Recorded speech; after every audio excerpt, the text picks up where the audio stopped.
My son said, "I found a buyer for your house. You're going to a nursing home." I picked up the pen and quietly signed. He hugged his wife. Finally! But when the buyers came to the meeting, my surprise was waiting for them. Good day, dear listeners. It's Clara again. I'm glad you're here with me. Please like this video and listen to my story till the end, and let me know which city you're listening from. That way, I can see how far my story has traveled. My name is Margaret Collins, and I was 74 years old when my son tried to sell the ground from under my feet. I want you to understand something before I tell you what happened. I was not a frail woman. I was not confused or lonely or lost. I woke up every morning at 6:15, made a pot of dark coffee in the kitchen my late husband Harold had renovated with his own hands back in 1987, and I sat at the window that looks out onto the backyard maple, the one Harold planted the year our Daniel was born. I read the newspaper. I tended my garden from April through October. I baked on Sundays. I drove myself to the doctor, to the pharmacy, to the grocery store on Route 9, where I'd been shopping since 1979. I had lived in that house for 41 years. It was a white colonial on Birchwood Lane in Mill Haven, Connecticut. Nothing grand, nothing showy. 3 bedrooms, a wide front porch, hardwood floors. Harold refinished twice. The kind of house that breathes with you, that holds 40 years of Christmas mornings and summer dinners and late-night worries in its walls. My name was on the deed. Harold had made sure of that before he passed in 2019, quietly, in the master bedroom with his hand in mine. After Harold died, Daniel called more often. At first I was grateful. He lived 40 minutes away in Westport with his wife Sharon. A slim, precise woman with a talent for making you feel subtly wrong about everything you just said. They visited on holidays, sometimes on random Sundays. Sharon would walk through the rooms slowly, touching things. She'd admire the house in a way that made me uneasy even then, though I couldn't have told you why. "This place is too much for you to manage alone, Mom," Daniel said one evening in the spring of last year. We were sitting on the porch. He hadn't touched his lemonade. "I manage just fine," I told him. "The gutters need replacing. The furnace is old. The property taxes went up again." I looked at him. "Daniel, I paid my property taxes before you knew what taxes were." He smiled, but it didn't reach his eyes. That was the first signal. I filed it away the way you do when you don't want to believe something. The second came 3 weeks later, when I overheard Sharon on the phone in my kitchen. She'd come by to drop off some dish she'd made, something with quinoa I never asked for. She didn't know I'd come in through the back door. "The square footage alone," she was saying. "And the lot. Richard says it's worth at least $680, maybe $7 if they stage it properly." She stopped when she saw me. Her face rearranged itself into a smile so fast it was almost impressive. "Just talking to my sister," she said, setting the phone face down on the counter. "About her house hunt." I smiled back. "How nice," I said. But I thought about the number she'd said. $680,000. I thought about it that night, lying in Harold's side of the bed, listening to the maple tree move in the wind outside. The third signal came in June. Daniel arrived on a Tuesday, unannounced, which was unusual. He sat across from me at the kitchen table, and he had what I can only describe as a prepared face. The face of a man who has rehearsed something. "Mom," he said, "I've been doing a lot of thinking about your situation, about what's best for you." My situation, as though I were a problem to be solved. "I've found a very good facility," he continued, "in Fairfield. It's beautiful. Really, it's more like a resort. They have activities, medical staff on site, a dining room, a nursing home," I said. A senior living community, he corrected. Daniel, I am not going to a nursing home. He leaned forward. And I've found a buyer for the house, a serious buyer. Young family, pre-approved. They're ready to move fast. I looked at him across the table. This man I had raised, whose scraped knees I had cleaned, and whose nightmares I had sat beside. And I felt something cold move through me. Not just fear. Something harder than fear. The paperwork is just preliminary, he said, sliding a folder across the table. Just to show the buyer there's intent. It's not binding. Was it not binding? Was I truly sitting in Harold's kitchen being asked to sign away Harold's house? I picked up the pen. My hand was steady. I have always had steady hands. And I signed. Daniel exhaled, a long, slow breath of relief he tried to hide. He reached across and squeezed my hand. Then he stood and called into the hallway. Sharon had been waiting just around the corner. She came in, bright-faced, and he pulled her into a hug right there in my kitchen, and she laughed, a small, delighted sound. Finally, that laugh said. Finally. I sat very still and watched them, and I thought, you have no idea what you just started. They left at 4:30. I heard Daniel's car back out of the driveway, heard the quiet that followed, and I sat at that kitchen table without moving for a long time. The folder was still in front of me. I am not a woman who cries easily. Harold used to say I had the composure of a federal judge, but that evening, alone in the house I had lived in for 4 decades, I pressed my hands flat against the table and I let myself feel the full weight of what had just happened. Not crying. Something older than crying. A cold, sinking recognition. I had signed something. I didn't know exactly what. The pages had been full of language I hadn't read carefully. Letter of intent, preliminary agreement, good faith deposit. And I had signed because I was startled, because I was proud, because some stubborn part of me had thought, it means nothing. They'll never pull this off. But sitting there in the quiet, I understood that I had made a mistake. Not a fatal one. Not yet. But a mistake. I opened the folder. It was 4 pages. A letter of intent between a seller, listed as Margaret A. Collins, and a buyer listed as Hartwell Property Holdings, LLC. There was no individual name, just an LLC.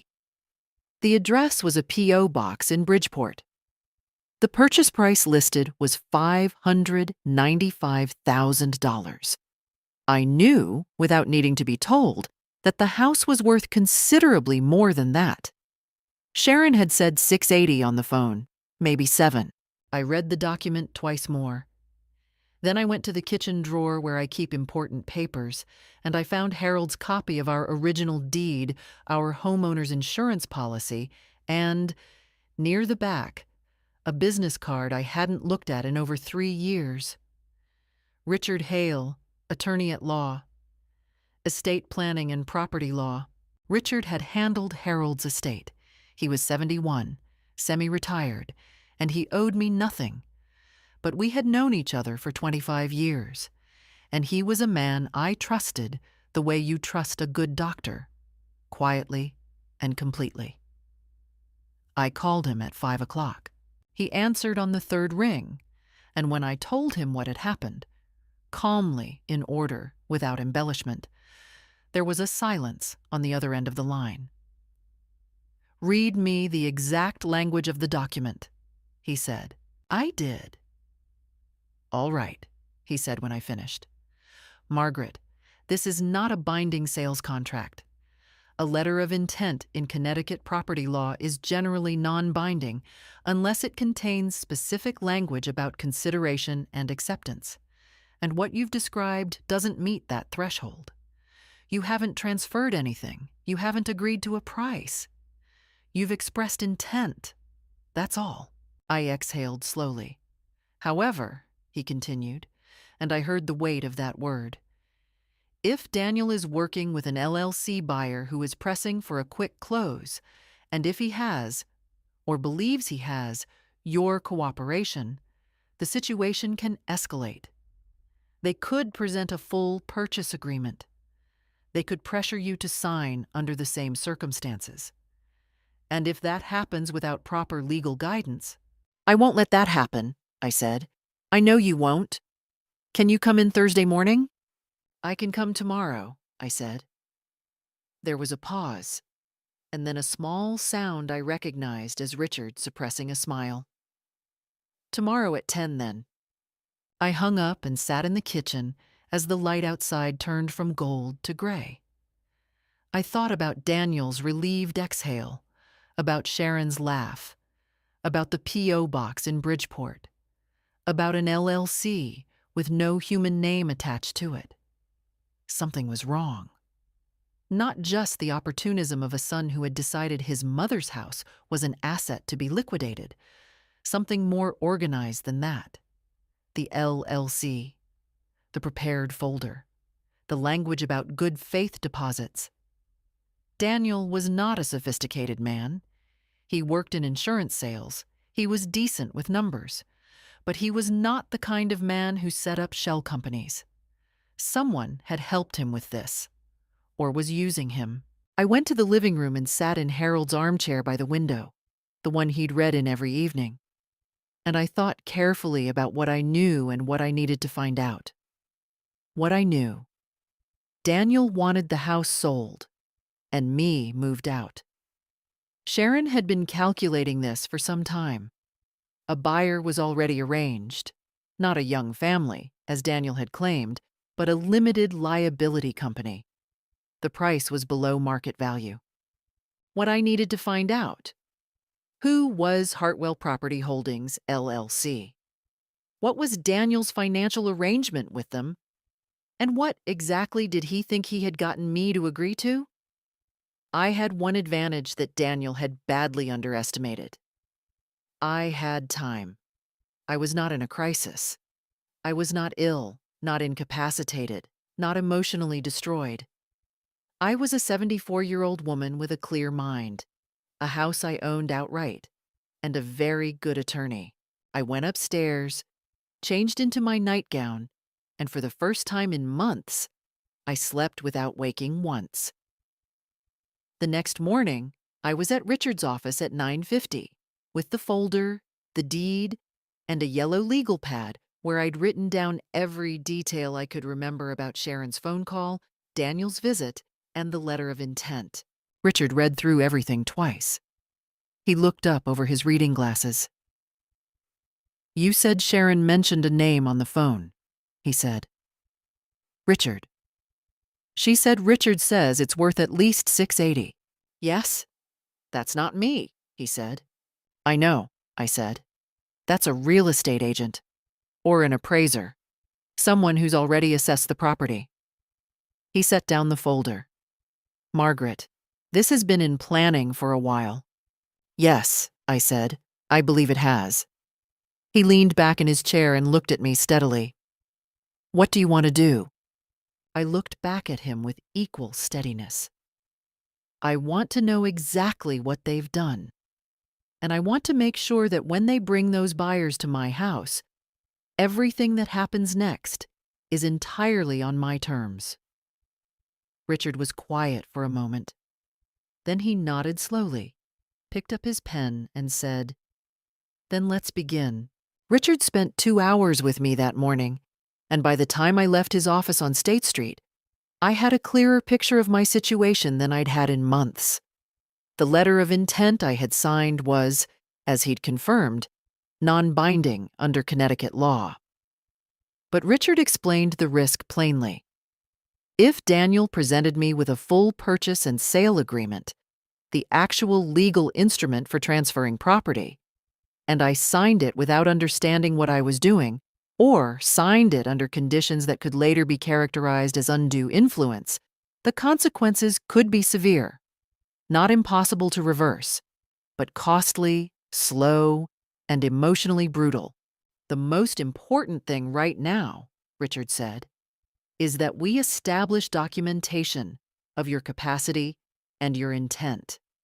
I want you to sign a statement today, witnessed and notarized, affirming that you are the sole owner of the property at 14 Birchwood Lane, that you have not authorized any sale, and that any future transfer of that property will require your fully informed and voluntary consent, reviewed by counsel. I signed it before noon. Richard also made 2 phone calls while I sat in his office. The first was to a colleague in property law who confirmed that Hartwell Property Holdings, LLC, had been registered in Connecticut 8 months ago. 8 months. Long before Daniel had sat down at my kitchen table with his prepared face. The second call was to a licensed private investigator named Paulson, a compact, businesslike woman Richard had worked with before. She would look into Hartwell more thoroughly. I drove home along Route 9, past the grocery store, past the church where Harold and I had been married, past the elementary school Daniel had attended as a boy. I thought about how ordinary everything looked, how a town could hold a betrayal so quietly. When I arrived home, I found a voicemail from Daniel. "Hey, Mom, just checking in. Thought maybe we could do dinner this week, just the 3 of us. Sharon found this great Italian place in Westport you'd love. Give me a call." His voice was warm, easy, the voice of a man who believed everything was proceeding smoothly. I didn't call back. 3 days passed. I went about my routine carefully. Garden, coffee, newspaper, errands. But I was paying attention to everything differently now. When Daniel called again on Thursday and I didn't answer, there was a brief pause in the voicemail before he said, a little too lightly, "Just making sure everything's okay. Call me when you get a chance." He called again on Friday, and then, unexpectedly, Sharon called on Saturday morning. Margaret. She was bright and warm in the particular way she became bright and warm when she wanted something. "We haven't chatted in ages. How are you feeling? How's the garden?" I told her the garden was fine. I told her I was fine. I asked how her sister's house hunt was going, the one she'd supposedly been discussing on the phone the day I'd overheard her in my kitchen. There was a fractional pause. "Oh, she decided to wait a bit," Sharon said. "Such a busy market," I said pleasantly. After we hung up, I sat in Harold's chair and thought about that pause. They were beginning to feel something.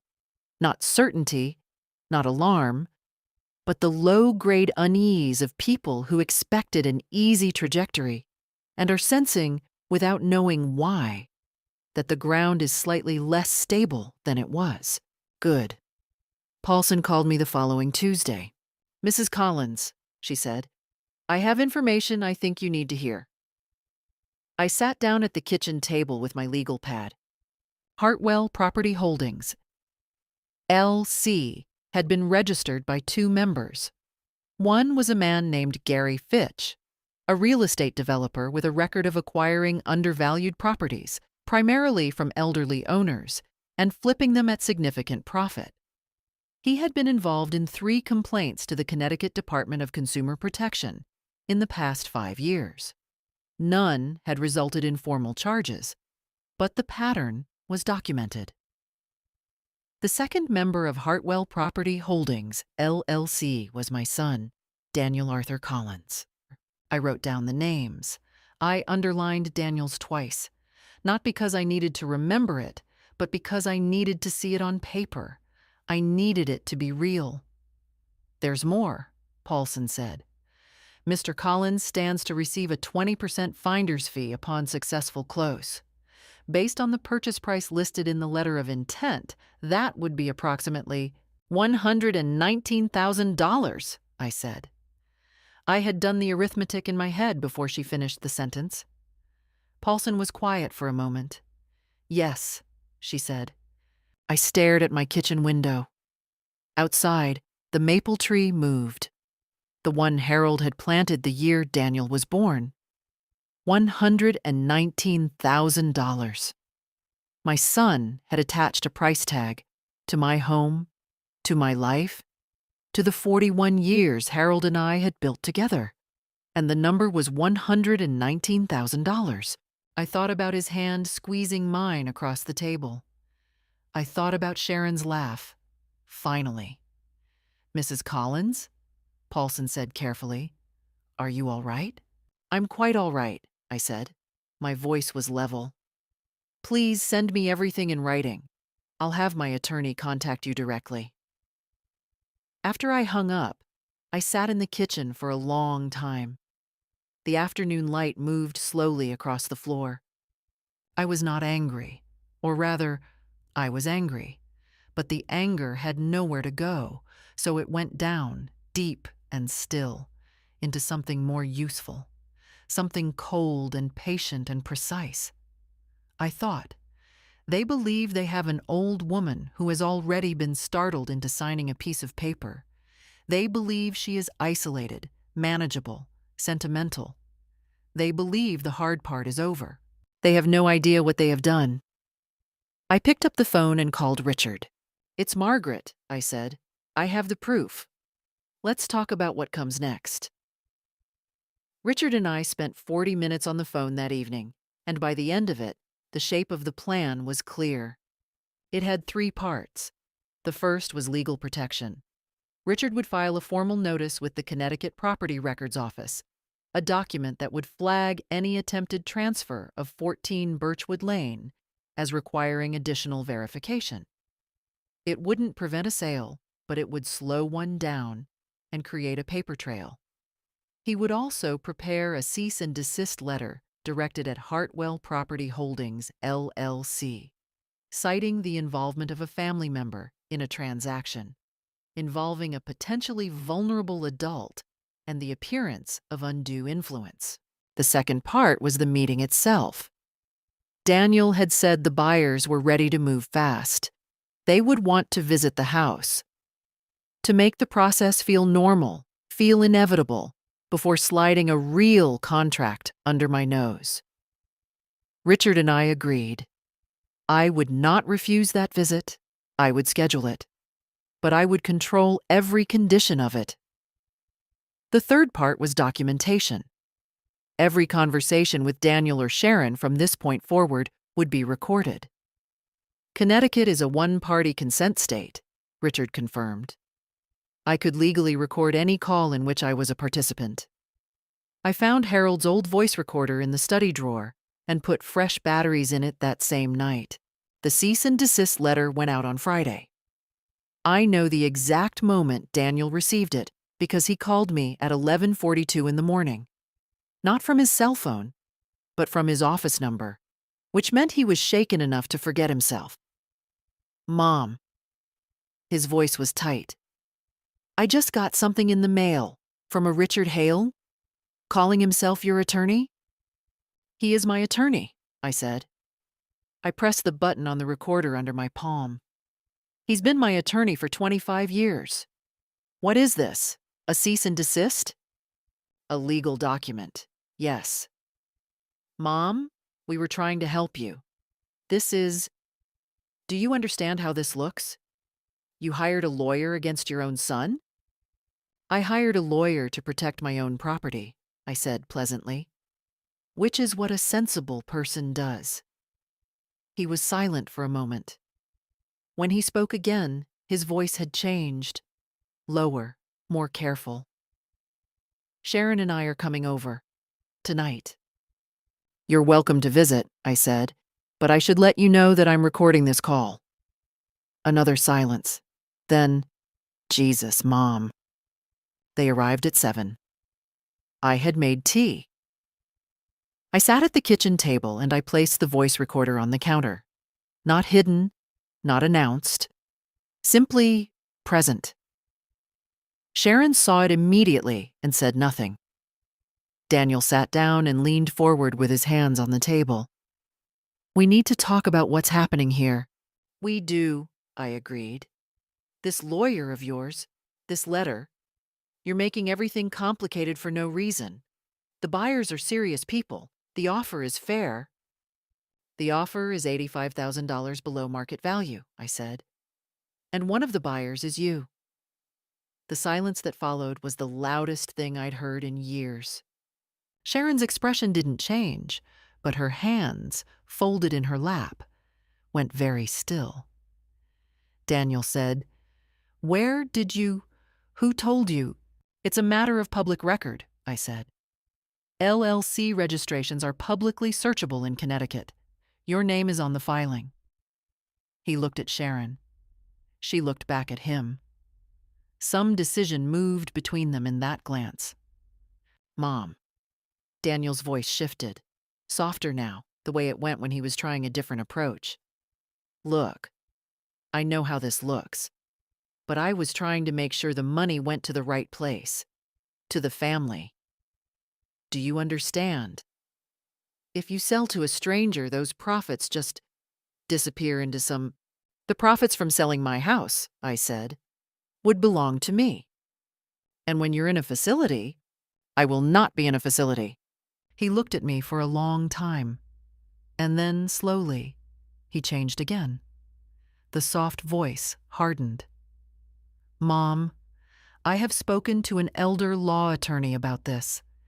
If there's reason to believe a person is unable to manage their own affairs, if a family member can demonstrate that, a court can appoint a guardian who has legal authority over financial decisions, including property. The word guardian dropped onto the table between us like something heavy. I looked at my son. I thought about the 41 years I had lived in this house. I thought about Richard's voice saying, We've established documentation of your capacity. I thought about the notarized statement, signed and witnessed and filed 2 weeks ago. Daniel, I said quietly, if you attempt to file for guardianship over me, you will need to demonstrate to a Connecticut probate court that I am cognitively impaired. You will need medical evidence. You will face an attorney I have already retained, who has a notarized statement of my full legal capacity, signed by 2 witnesses. The court will appoint an independent evaluator. The process takes months. It is a matter of public record, and it will be reported to the Adult Protective Services Unit, which is already aware of the situation. He stared at me. I made a phone call, I said simply, last week. Was that a bluff? Partly. I had called the state's Elder Services line and asked general questions without filing a formal complaint. But Daniel didn't know what I had and hadn't done, and the rest of what I'd said was entirely true. Sharon put her hand on Daniel's arm. He stood up abruptly, pushing back his chair. This isn't over, he said. No, I agreed, it isn't. They left without finishing their tea. I sat in the kitchen alone for a while, letting the silence settle. My heart was beating harder than I would have liked, but my hands were steady. Always steady. The following morning, I drove to the lake park 3 miles away, where Harold and I used to walk on Sunday afternoons. I brought a thermos of coffee and sat on our bench for an hour and a half, watching the water. Then I drove to the library and read a novel for 2 hours. Then I went home, made soup from scratch, and watched a British mystery program until 10 o'clock. I gave myself 3 days of this. 3 days of coffee in the bench and cooking in long, slow evenings. 3 days to let my nervous system believe that I was safe. Because I was safe, I needed to remember that. And fear is most dangerous when it convinces you otherwise. On the 4th day, I called Richard. I'm ready, I said. Let's schedule the meeting. Richard and I agreed that we would give Daniel 1 week before scheduling the meeting, enough time for the pressure on his end to build, not enough for him to make new legal moves. In the meantime, we waited.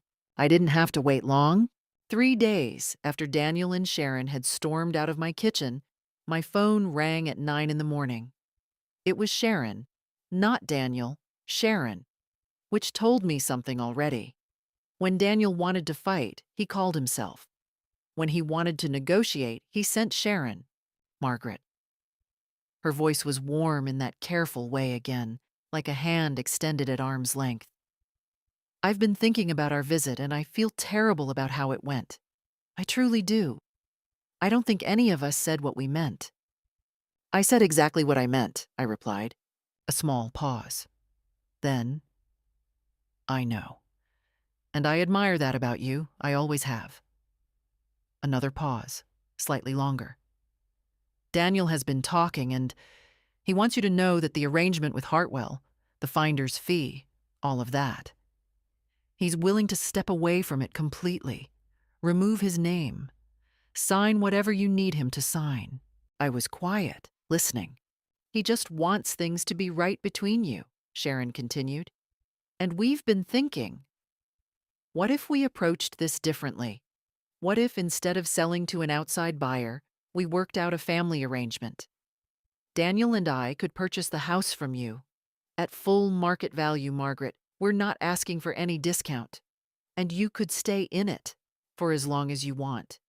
We'd handle the maintenance, the taxes, the repairs. You'd have none of the burden and all of the security. She let that settle. It was, I had to admit, a more sophisticated offer than I'd expected. It was designed to appeal to exactly the right things. My attachment to the house, my desire to avoid conflict, my love for my son, beneath all the anger. And if I had been a different woman, a more frightened woman or a lonelier one, it might have worked. But I thought about what it would mean in practice. Daniel and Sharon as the legal owners of 14 Birchwood Lane, with me as a tenant in my own home, entirely dependent on their goodwill. No deed in my name, no equity, no rights that couldn't be quietly revoked once I was less useful, or once a more profitable buyer came along. Sharon might believe she was offering a kindness, but the kindness had a door, and the door had a lock, and they would hold the key. Sharon, I said, that's a generous description of what you're proposing. But what you're describing is a situation in which I give up legal ownership of my home in exchange for a promise of continued residence. You understand that such a promise has no enforceable standing unless it's formalized in a legally binding contract, which your attorney would draft, not mine. Silence. I'll think about it, I said. Thank you for calling. I set down the phone and sat for a moment in the quiet. Was I tempted? In the way that any person is tempted by the path of least resistance when they are tired. But the tiredness passed quickly, because I thought about Daniel's face when I'd told him his name was on the LLC filing. That brief, unguarded look of a man caught. And I knew that whatever was being offered now was offered because they were afraid, not because they were sorry. Fear is not remorse. I had raised Daniel. I knew the difference. That afternoon, I walked next door to see my neighbor, Dorothy Winslow. Dorothy was 78, sharp as a nail, and had lived on Birchwood Lane longer than I had. We had been friends for 30 years in the particular way of women who understand each other without needing to explain much. I knocked on her door at 2 o'clock, and she took one look at my face and said, "I'll put the kettle on." I told her everything. Dorothy listened without interrupting, a rare quality. And when I finished, she set down her cup and said, "I always thought that woman counted your square footage every time she walked in." The relief of being known, really known, by another person is one of the underrated gifts of a long friendship. I laughed, and it was the first real laugh I'd had in weeks. Dorothy didn't offer advice I hadn't asked for. She offered something more useful. She told me that her nephew was a retired judge in Hartford, and that if I ever needed a character witness for any proceedings, she would not only testify, she would make sure her nephew heard my story first. The following Sunday, I went to church, which I had been attending less regularly since Harold died. And after the service, I spoke for the first time about what was happening to Reverend Cass, who had known our family for decades. I did not want sympathy, and I told her so. I wanted community. She understood. By the end of that week, I was no longer alone in a way that felt dangerous. Dorothy knew. Reverend Cass knew.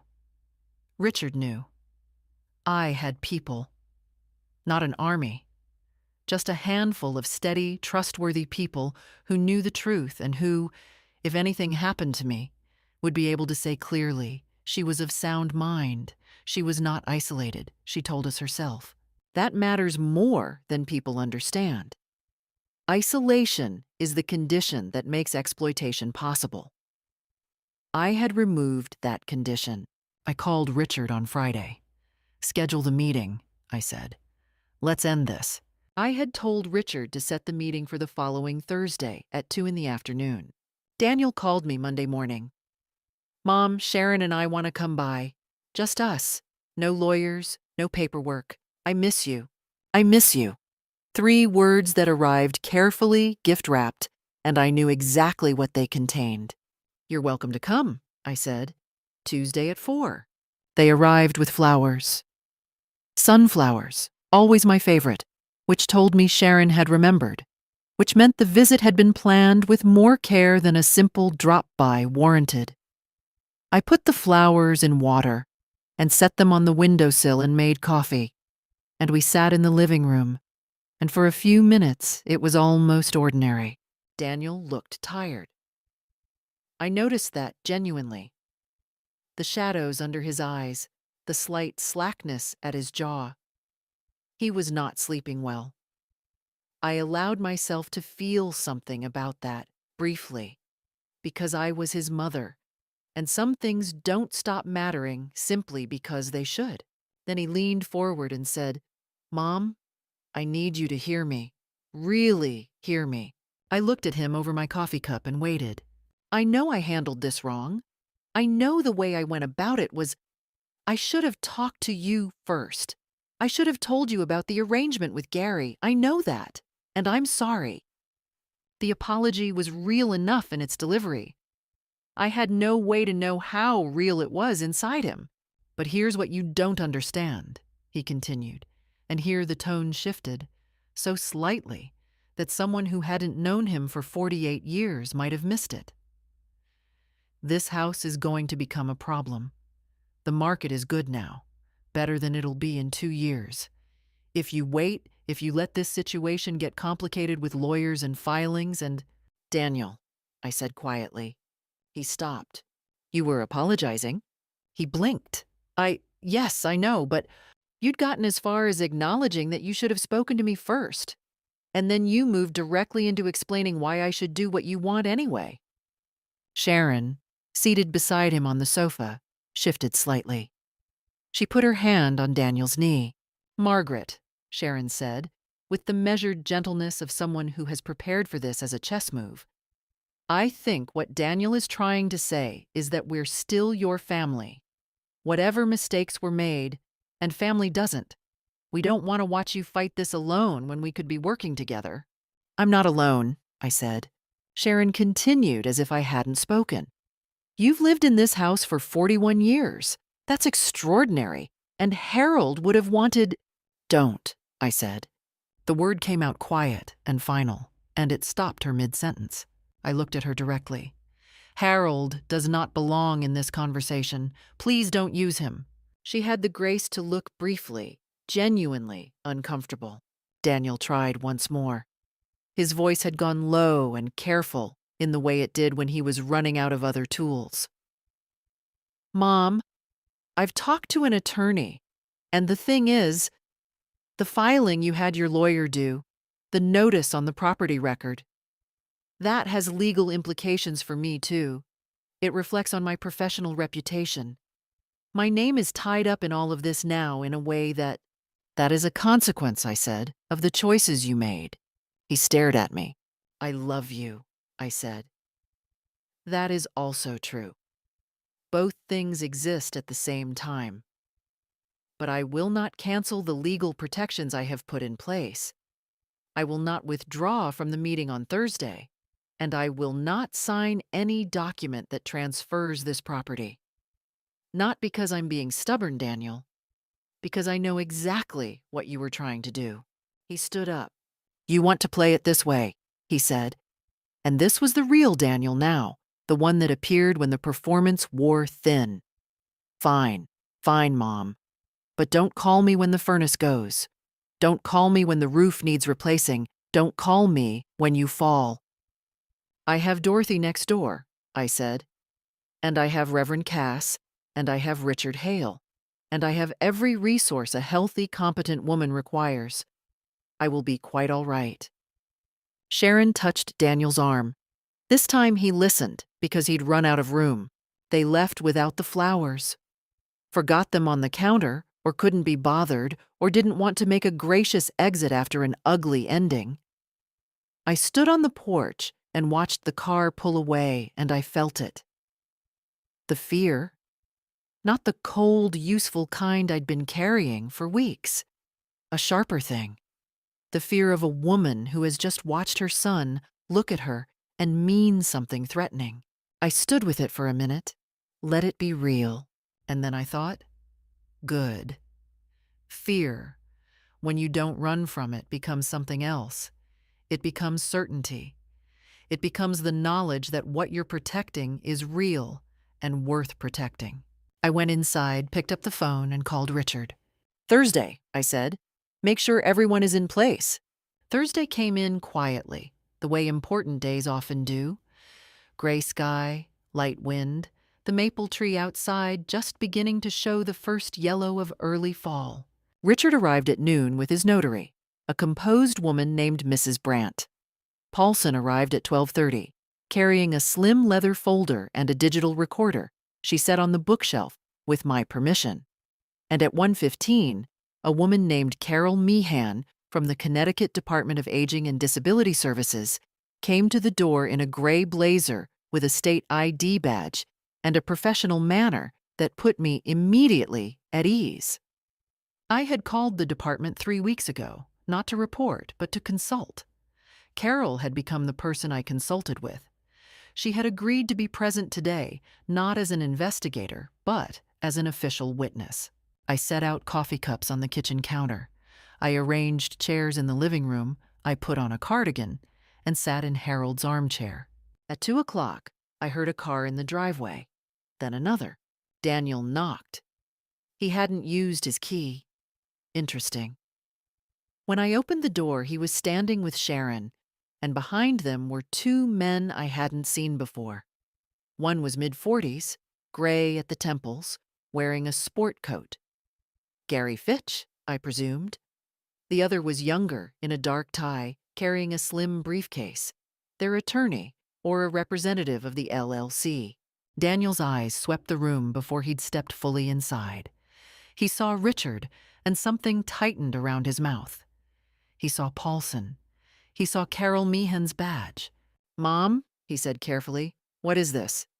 "Please come in," I said. "Have a seat." Nobody sat. They stood in the living room in a loose, uncertain cluster, and I watched Gary Fitch, the developer, the man who built LLC shells around elderly people's homes, look around the room with the flat, assessing eyes of someone calculating exits. Richard spoke first. "Thank you all for coming. I'm Richard Hale, Mrs. Collins's attorney of record. I want to make sure everyone is clear on the purpose of this meeting before we proceed. Mrs. Collins invited prospective buyers from Hartwell Property Holdings, LC, here today at their request, as she has every right to do.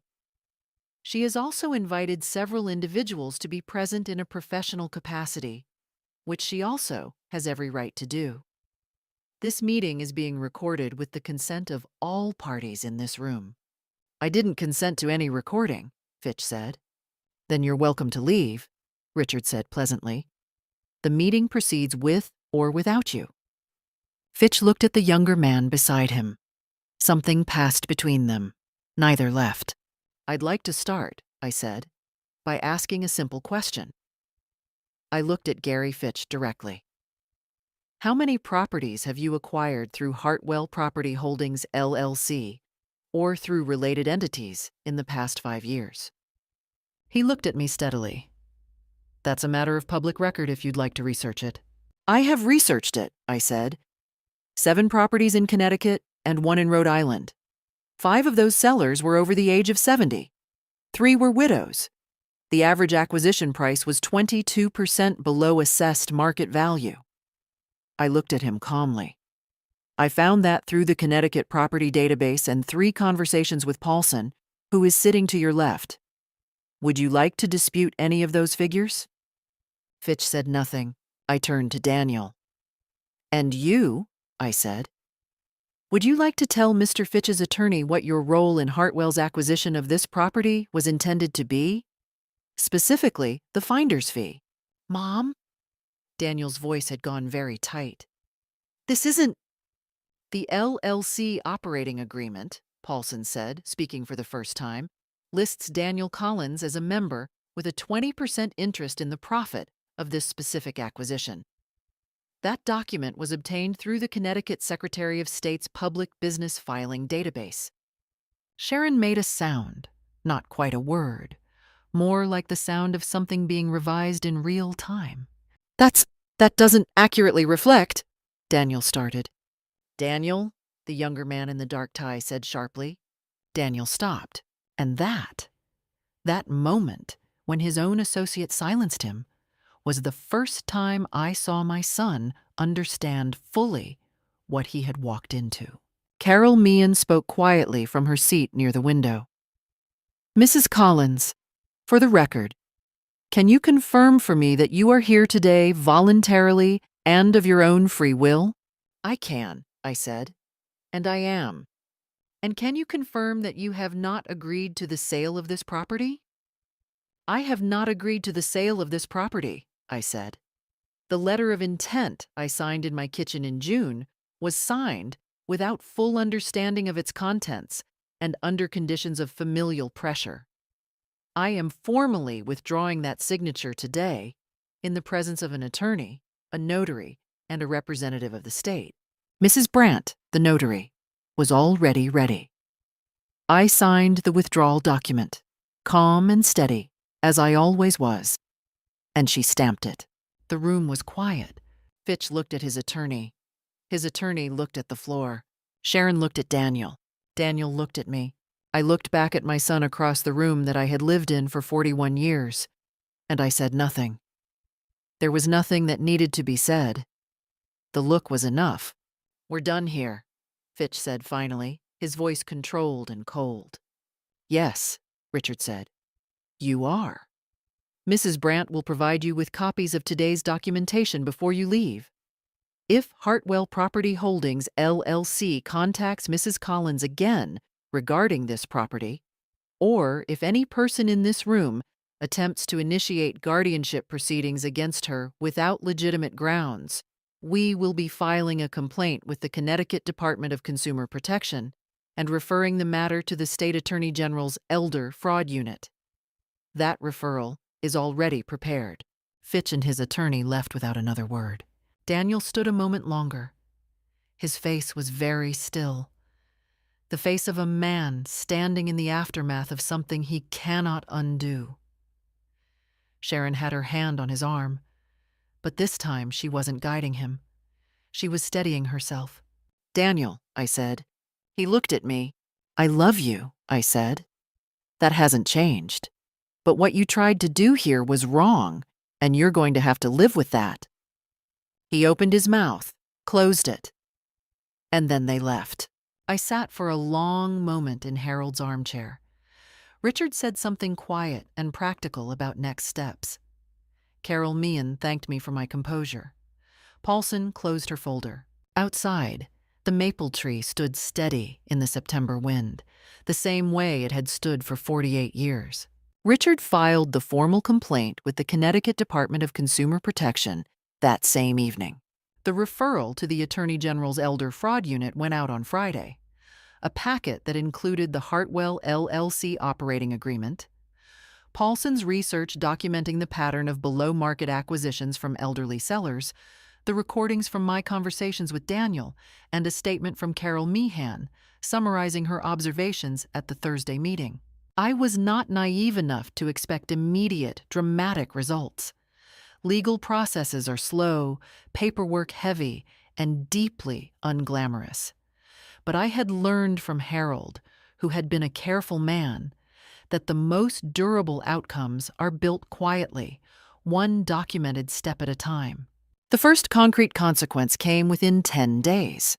Richard received a letter from Hartwell Property Holdings, LLC's attorney, stating that his client was withdrawing from any interest in the property at 14 Birchwood Lane and formally releasing any claim arising from the letter of intent.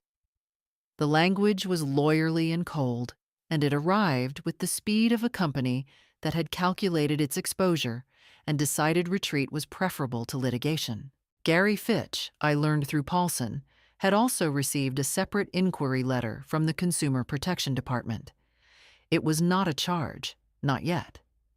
It was the kind of letter that precedes a charge, a request for documentation, for records, for the operating agreements of related LLCs. The kind of letter that, when it arrives, tells a man that someone has been paying attention.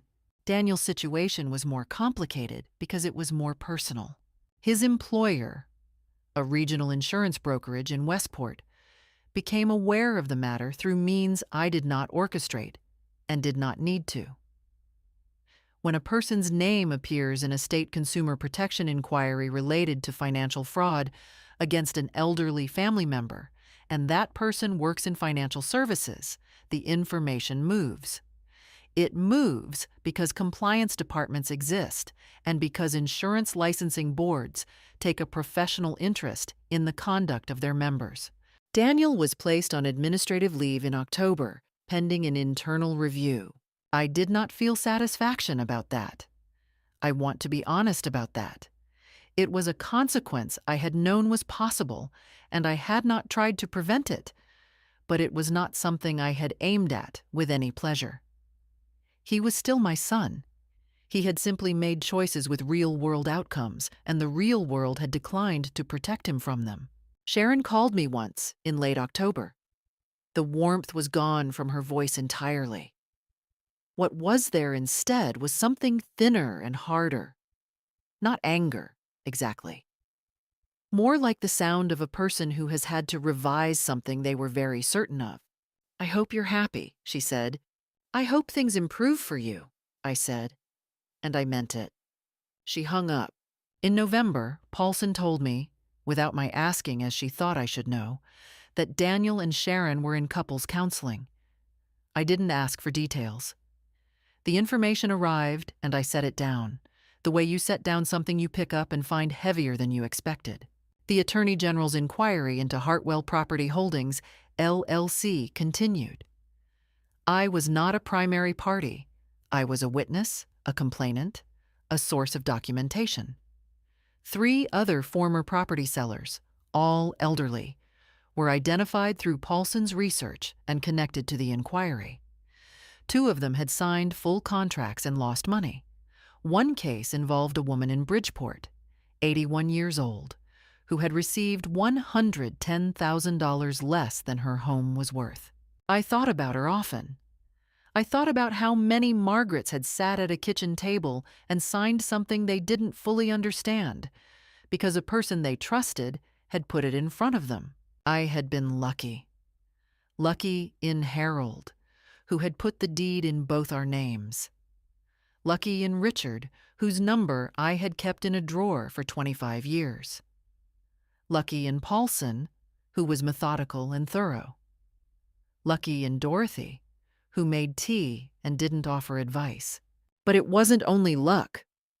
I had also refused to be afraid enough to stop thinking clearly. And that, I believe, made all the difference. In December, Richard sent me a letter. Clean, brief, professional.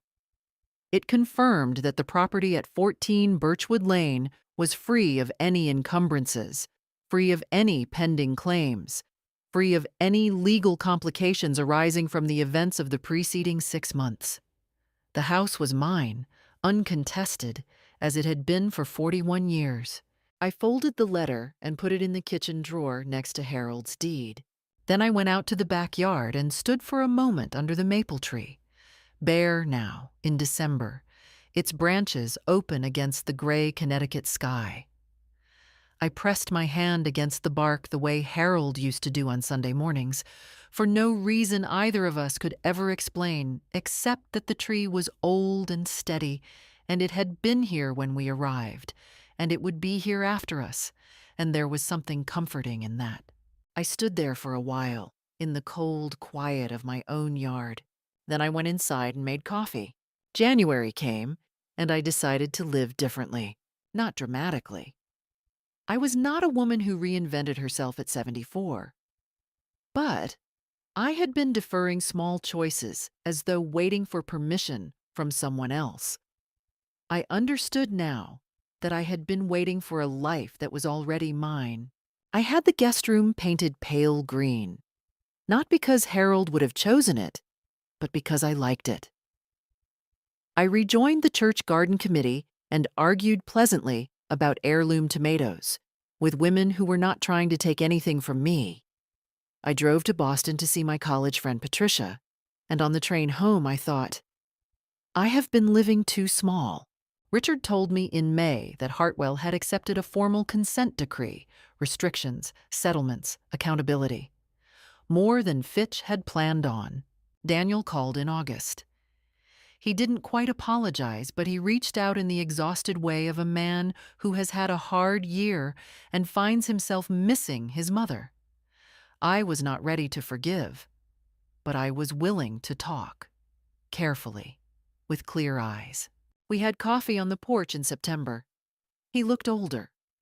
For a little while it was almost ordinary. Sharon didn't come. I noticed and set it aside.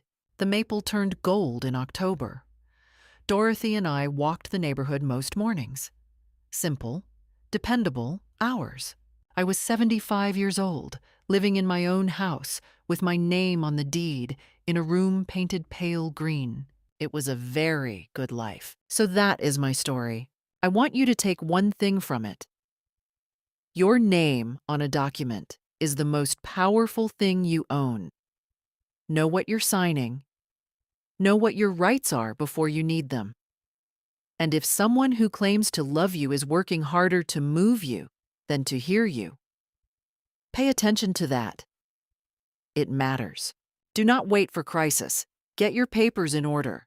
Know your attorney's number. What would you have done in my place? Tell me in the comments. I read everyone. And if this story stayed with you, share it. Someone you know may need to hear it. Thank you for listening.